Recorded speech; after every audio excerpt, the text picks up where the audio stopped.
நீங்களாடா அடிச்சீங்க? நாங்க இல்ல பின்னாடி. நீங்களாடா அடிச்சீங்க? நாங்க இல்ல பின்னாடி.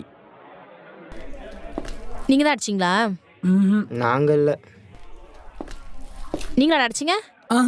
டி நான் இல்ல பின்னாடி. நீங்க தான் அடிச்சீங்களா?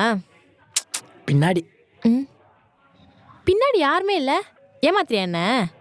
நீ தானே அடிச்ச. இந்த கிளாஸ்லயே உன்னை வம்பளுக்கிற தைரியம் யாருக்கு இருக்கு? என் மச்சானுக்கு தான். இவன் தான் அடிச்சான்.